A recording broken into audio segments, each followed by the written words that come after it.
বিশ্বকাপটা শেষ হয়ে গেছে বেশ কয়েকদিন হলো। রবিবার ফাইনালের পর বেশ কয়েকটা দিন পেরিয়েছে, সবাই যার যার ঘরে ফিরেছে।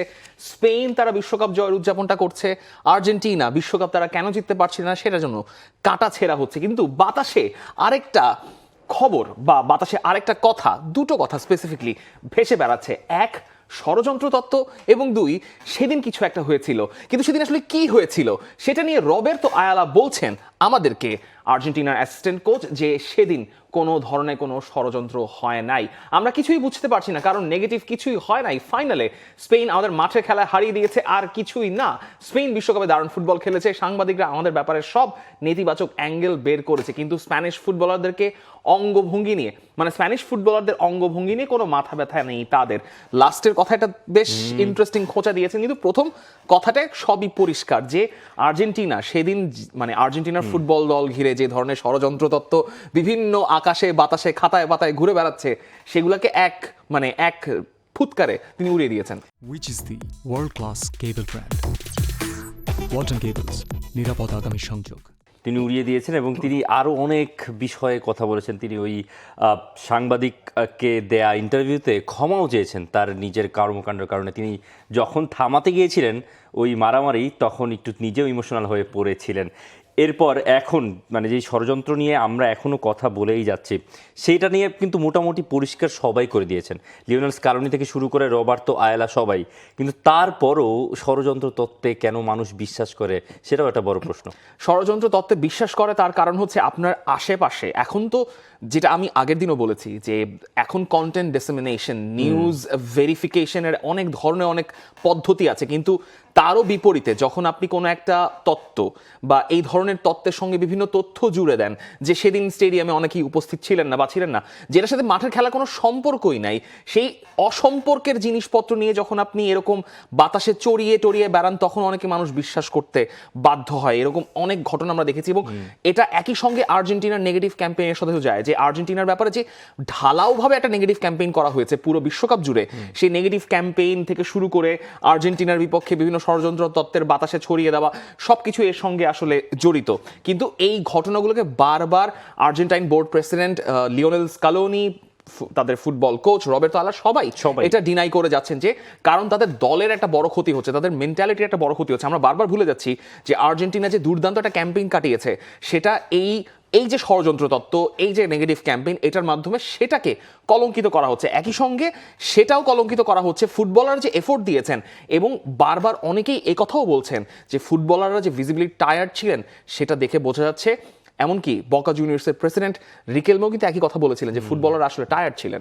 এবং রিকেলমেও একটা বড় সড়ো স্টেটমেন্ট দিয়ে দিয়েছেন টিওয়াইসি স্পোর্টের সঙ্গে একটা ইন্টারভিউতে। তবে তিনি বেশিরভাগ কথাই স্কালোনি আর মেসিকে নিয়েই বলেছেন, এবং বলছেন যে তিনি স্কালোনি আমাদের ফুটবল ইতিহাসের সেরা কোচ, তার প্রতি ও তার টেকনিক্যাল স্টাফদের প্রতি আমার কৃতজ্ঞতা, যে আনন্দ এই আর্জেন্টিনার দল আমাদের উপহার দিয়েছে, সেজন্য মেসিকে ম্যানেজ করাও তার জন্য খুব সহজ হওয়ার কথা, কারণ ওকে কোনো নির্দেশনা না দিলেও হয়। মানে স্কালোনিকে তিনি আর্জেন্টিনার ইতিহাসের সেরা বলছেন, কারণ যেই আনন্দ স্কালোনি বা স্কালোনির আন্ডারে এই দলটা পুরো আর্জেন্টিনার ভক্ত সমর্থক, পুরো আর্জেন্টিনাবাসীকে দিয়েছে।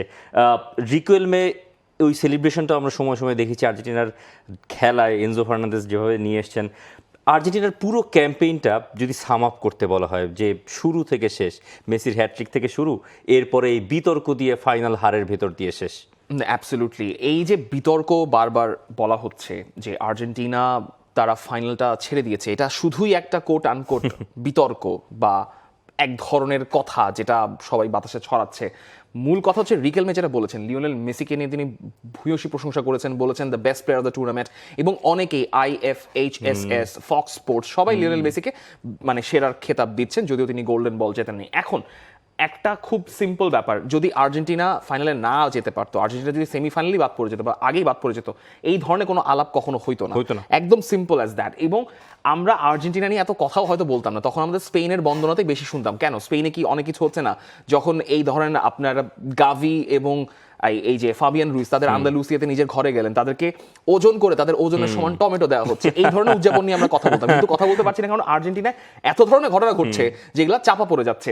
এখন আমরা আরেকটা কথা বলতে পারি যে লিওনেল স্ক্যালোনি তিনি পুহাতোতে ফিরেছেন, পুহাতো দিকে তাকে ভোর 5:30 পর্যন্ত তাকে বাইরে এসে অভ্যর্থনা জানাতে হচ্ছে, কারণ দর্শক সমর্থকরা ফ্যানরা তার অটোগ্রাফ নিতে চান এবং তাকে জিনিসটা পালন করতে হচ্ছে, কারণ তিনি পুহাতোতে সবসময় তো আসেন না, মায়ের কোতে গিয়ে থাকেন। সো আর্জেন্টিনার এটা একটা সেলফ রিফ্লেকশনের সময়, কারণ সামনে সেপ্টেম্বরে আপনি 19 দিনের একটা ইন্টারন্যাশনাল ব্রেক পাচ্ছেন, এখানে পোটেনশিয়ালি 4টা ম্যাচ আপনি খেলবেন, পোটেনশিয়ালি 4টা ম্যাচ সেপ্টেম্বর অক্টোবর মিলে, ওইদিকে নভেম্বর মাসে আরও 2টো ম্যাচ, আপনার বেসিক্যালি তো আপনার কোয়ালিফায়ার খেলার কোনো হিসাব কিতাব নাই। সো এই যে আপনার সামনে একটা 4 বছরের একটা বড় উইন্ডো আছে, এই 4 বছরের বড় উইন্ডোটাকে এখন ভালোভাবে ইউটিলাইজ করা এবং পরবর্তী ফিউচারটাকে ইনস্টল করাটাই শুড বি আর্জেন্টিনাস প্রায়োরিটি। এবং আপনি জানেন যে আপনার বেঞ্চের অনেকেই আসলে খেলেন নাই টুর্নামেন্টে, বার্কো, নিকো পাস, ওইদিকে পালাসিওসকে আপনি পুরোপুরি খেলাইতে পারেন নাই, এখানে অনেক ফ্লাকো লোপেজও ছিলেন, মাত্র একটা ম্যাচে একটা বিশেষ অংশ খেলেছেন যেখানে আলভারেজের গোলটা এসেছিল। সো আপনার সামনে আপনার ফিউচারকে বিল্ড করার একটা যথেষ্ট সুযোগ আছে, আপনি ইউরোপিয়ান অপোনেন্টের সঙ্গে খেলেন, আপনি ভালো ভালো ফ্রেন্ডলি টুর্নামেন্ট অ্যারেঞ্জ করেন, এভাবে করে আপনি এইসব ষড়যন্ত্র তত্ত্বকে এক পাশে সরিয়ে আপনি কোপা আমেরিকা 2028 এবং বিশ্বকাপের জন্য প্রিপারেশন নেন, আপনার এগুলো নিয়ে আর কোনো কথাবার্তাই বলতে হবে না। এবং মানে অনেক ধরনের প্রশ্ন তো চলে এসেছে যে স্ক্যালোনির সময় কি শেষ, স্ক্যালোনি কি তাহলে কি আর থাকবেন না? এই রবার্তো আয়েলা, স্ক্যালোনি সবাই একটা কথা বারবার বলে যাচ্ছেন এবং আর্জেন্টিনার ওই ফুটবল ফেডারেশনের ফুটবল অ্যাসোসিয়েশনের প্রেসিডেন্টও বলে যাচ্ছেন যে ডিসেম্বর পর্যন্ত চুক্তি আছে এবং ডিসেম্বর পর্যন্ত এই টেনিউর চলবে, এই কোচিং স্টাফ থাকবে, এরপর গিয়ে তারা পরবর্তী সিদ্ধান্ত নেবে, এরপর গিয়ে ভবিষ্যতের পরিকল্পনা তারা করবে। যদিও কোপা আমেরিকার তো সময় আর বেশি নেই, ডিসেম্বর গিয়ে স্ক্যালোনিকে আপনি সরালে এই পুরো কোচিং ইউনিটটা তো সরাতে হবে। এই কোচিং ইউনিটের ভিতরে যে মেলবন্ধন, এটা তো ভেঙে নতুন একটা জিনিস গড়া ওই কোপা আমেরিকার আগে খুব কঠিন মনে হবে। আমার মনে হয় এই কোচিং ইউনিট থেকে কেউ গিয়ে নতুন করে কোচ হতে চাইবেন না, কারণ তাদের এই যে লাস্ট কালো নেতা আইমার, ওয়াল্টার স্যামুয়েল, রবের্তো আয়ালা, তাদের যেই টেকনিক্যাল অ্যাসিস্ট্যান্ট রয়েছেন, ভিডিও অ্যানালিস্ট রয়েছেন, সবাই খুবই ক্লোজলি নিটেড। এখন যদি কাউকে বলা হয় যে আপনি কোচ হয়ে যান, সেইটা দেখাটা খুব কঠিন একটা ব্যাপার হয়ে যাবে এবং হয়তো লিওনেল স্ক্যালোনি কিছুই মনে করবে না, তারপরও এই বন্ডিংটা তারা ভাঙতে চাইবে না। এবং Argentine federation, Argentine football association যেটা বিশ্বাস করছে যে এই কোচিং প্যানেলটাই ডিসেম্বর পার করে 2030 পর্যন্ত কন্টিনিউ করবে। এখন পর্যন্ত সেটাই মনে হচ্ছে, হয়তো ঝোঁকের বসে বা আবেগের বসে লিওনেল স্ক্যালোনি তখন বলে ফেলেছেন তিনি হয়তো সেলফ রিফ্লেকশনটা নতুন করে করতে চাইবেন। আর্জেন্টিনা নিয়ে এই ধরনের ষড়যন্ত্র তত্ত্বের আলাপটা দ্রুত শেষ হোক। For more updates, subscribe to our YouTube channel and click on the bell icon. Follow us on Facebook and Instagram. Download T-Sports app to enjoy exciting games and highlights. Visit tsports.com.